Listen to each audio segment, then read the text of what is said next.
most important to you? That is what I'll be talking about for the next couple of minutes as we continue on our road to transforming ourselves. Today is day 4, and I pray that you are taking the time to reflect on the topics that are being covered and sharing with others.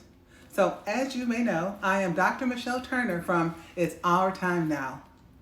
With all of the current technology and devices that have been created to make our lives easier, it seems that people are busier now than ever.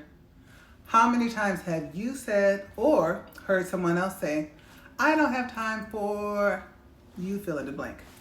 Christians often say this about praying, reading the Bible, or even going to church. They are busy with their spouses, with their children, homeschooling, work, and other commitments. But Jesus said, seek ye first the kingdom of God in Matthew 6:33. Think about it.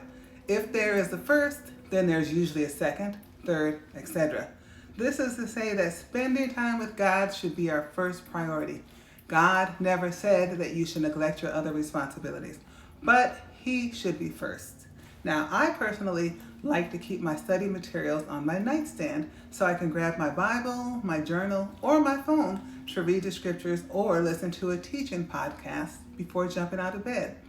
Or, depending on the weather, I may go on an early morning prayer walk. During my walk, I may listen to an inspirational teaching, daily audio Bible, or a podcast. But you will have to decide what works best for you. But the idea here is that we should spend time with God first before we are inundated with daily responsibilities and all the distractions that we have. So I started out with a commitment to devote 15 minutes each morning to spending time with the Lord. But since then, that time has stretched to over an hour every morning. And yes, I have to get up earlier, but during the rest of the day, I find that I get more accomplished than I did before making this commitment and making this time for God. I also feel that I am more sensitive to hearing God's voice throughout the day.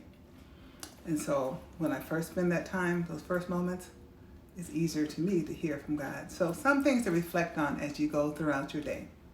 How might things change in your life when you make God your first priority? Do you find yourself making excuses for not spending daily time with God? What changes can you make in your life to make spending time with God a priority?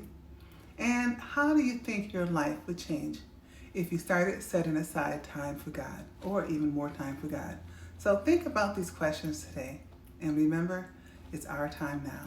God bless you, and please take time to comment or like our page if you've been blessed by something that you've heard today.